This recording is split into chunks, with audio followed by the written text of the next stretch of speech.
Olá, meus irmãos, Deus os abençoe. Estamos aqui para trabalhar juntos, eu e você, por esta causa tão preciosa. A causa do Evangelho, a causa mais nobre que alguém pode estar ocupando-se nesta hora final. Veja, nossas obras têm que serem dignas do Evangelho. Nós estamos trabalhando por essa fé apostólica, trabalhando pelo corpo de Cristo, a Igreja Universal, enquanto nós aguardamos que o último eleito entre e a porta então se fecha e nós vamos embora para a eternidade. Deus enviou a mensagem de Malaquias 4, antes que venha o grande e terrível dia do Senhor, então, da vinda do Elias de Malaquias 4, veja, e o arrebatamento da igreja, não há mais mensagem, apenas a mensagem de Malaquias 4, porque a mensagem do profeta Elias é para restaurar a nossa fé, a condição original, levar a igreja à fé apostólica. Então, a igreja é o tabernáculo do Deus vivente. Veja, em sua descida invisível, secreta, Lucas 17, veja, ele viria agora para tomar o seu corpo, que é a igreja.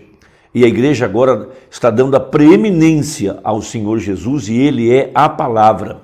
No princípio era o verbo estava com Deus e o verbo era Deus. No livro de Efésios, capítulo 2, a partir do versículo 20 até o verso 22, nós temos uma importante escritura sobre esse tema. Edificados sobre o fundamento dos apóstolos e dos profetas, de que Jesus Cristo é a principal pedra da esquina, no qual todo edifício bem ajustado cresce para templo santo no Senhor, no qual também vós juntamente sois edificados para a morada de Deus em espírito. Então a verdadeira igreja está dando lugar, dando a preeminência, dando o primeiro lugar à palavra, porque ele é o verbo e o verbo manifestado através do seu corpo, que é a igreja. Urbana pregou a mensagem intitulada Cristo é o mistério de Deus revelado. Note que ele não disse Jesus é o mistério de Deus revelado. Ele disse Cristo.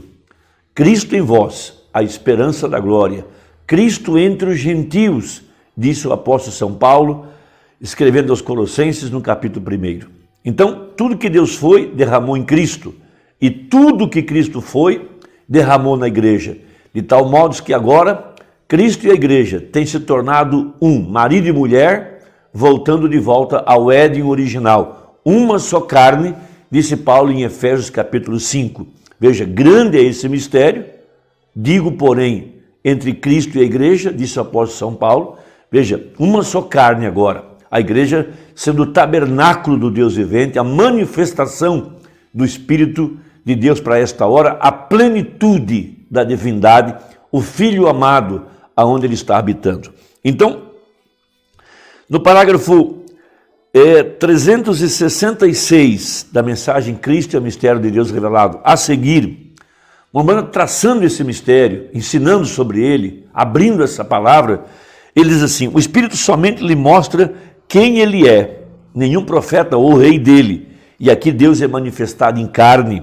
Aqui está a plenitude, ele é completamente revelado e declarado ao mundo. Então, no parágrafo 369, ele fala a respeito da experiência do Monte da Transfiguração. Em Mateus 16, Jesus disse, alguns há dos que aqui estão que não provarão a morte sem que vejam o Filho do Homem vir na glória do Pai. Aí ele os leva 6 dias depois ao Monte da Transfiguração, Mateus 17, Pedro, Tiago e João, os 3 que estavam lá para ver o mistério de sua segunda vinda, para mostrar que em sua segunda vinda, veja, a palavra, Jesus Cristo, tomaria lugar no seu corpo, que é a igreja, e toda a preeminência seria dele.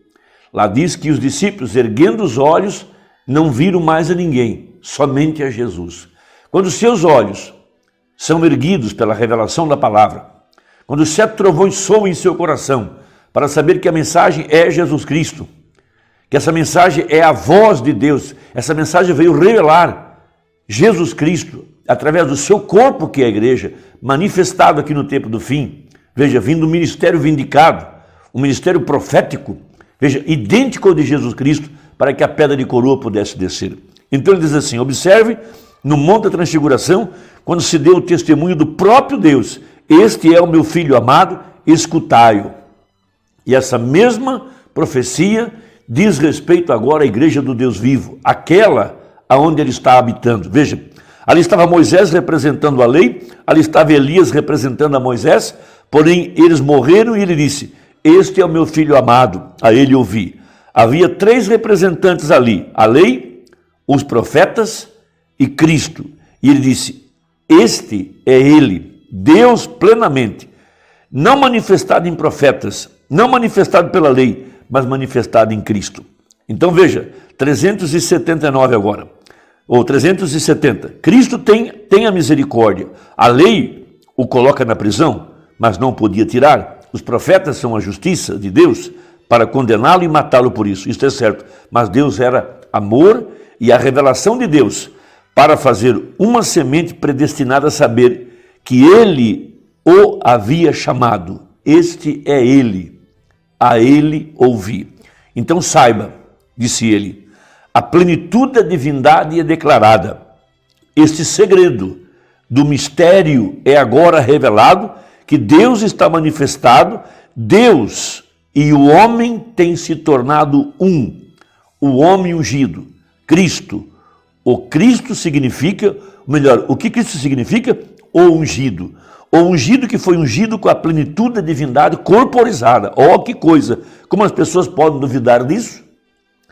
Onde uma vez parcialmente Moisés o tinha, parcialmente Davi o tinha. Oh, que coisa! Porém aqui ele está manifestado na plenitude. A própria deidade estando sobre a terra. Deus em sua plenitude, para morrer pelos pecados das pessoas, para que ele pudesse trazer para a sua igreja uma vida santificada, para que ele pudesse ter a preeminência em plenitude em sua igreja, para manifestar cada promessa nesses últimos dias, que ele prometeu para os últimos dias.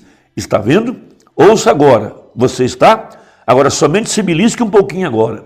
Vamos chamando a atenção, para que nós pudéssemos parar e ouvir, com ouvidos espirituais, a revelação do segredo de Deus nesse tempo do fim. Repetindo Apocalipse 10:7.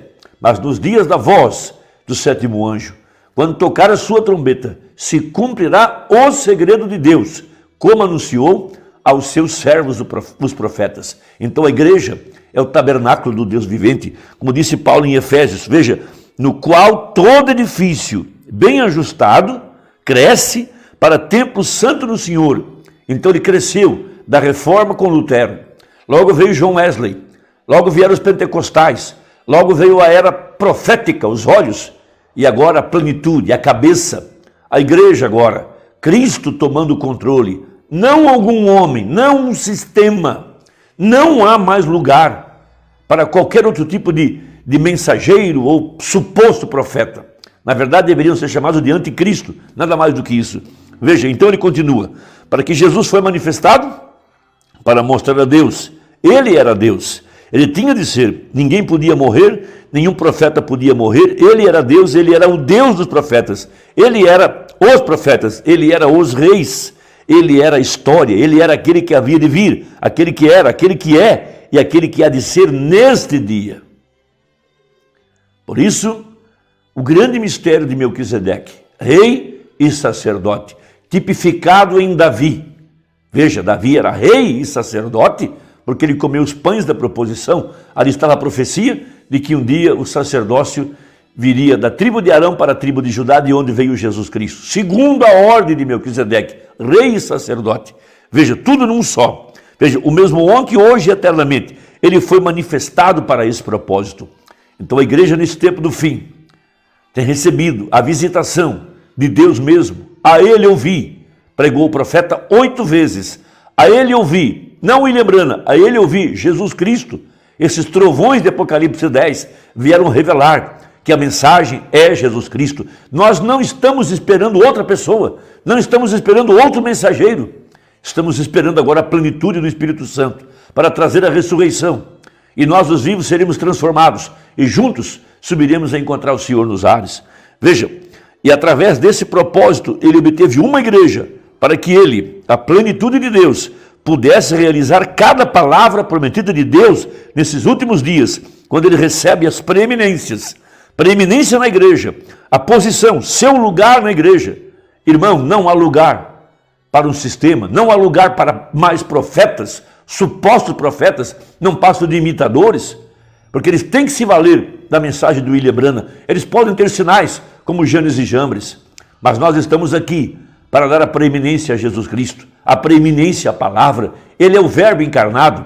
Veja, quando você lê lá Hebreus 4:12, lá está dizendo que a palavra de Deus é viva e eficaz, e ela discerne os pensamentos do coração. Então não era o William Branham, era a palavra encarnada, vindicando o seu profeta, um vaso de barro, e ali estava Jesus, com seus olhos penetrantes, olhando dentro do coração de cada pessoa e conhecendo os mistérios, os segredos, para identificar que a palavra estava encarnada. Veja, seu lugar na igreja, Jesus disse: aquele que crê em mim também fará as obras que eu faço, até mesmo mais do que isso ele fará, pois eu vou para o Pai. Veja, esse foi seu propósito, manifestar a Deus. Veja, a razão da vinda de Malaquias 4 é para manifestar a Jesus Cristo, manifestar Deus. Veja, ali estava a manifestação, e agora, hoje, ele deseja tomar alguém que possa sim ver isso, de forma que eles possam permitir a palavra. Veja, Jesus então viu isso assim, nasceu tão perfeitamente para o dia, até que Deus expressou cada movimento que ele fez. Ele era a revelação de Deus, era Deus revelado. Malaquias 4, nesse tempo, é Deus revelado. Hebreus 4:12, Lucas 17:30, Apocalipse 10:7, São João 14:12, São João 14:20, todas essas escrituras. Irmão, eu espero que isso tenha ajudado, eu estou tentando te ajudar para que você não seja enganado por falsos profetas, por falsos ungidos. A palavra, Cristo agora, sendo manifestado através do seu corpo, que é a igreja. Deus te abençoe, se ajudou, compartilhe com alguém e até a próxima, se Deus quiser, em nome de Jesus. Amém.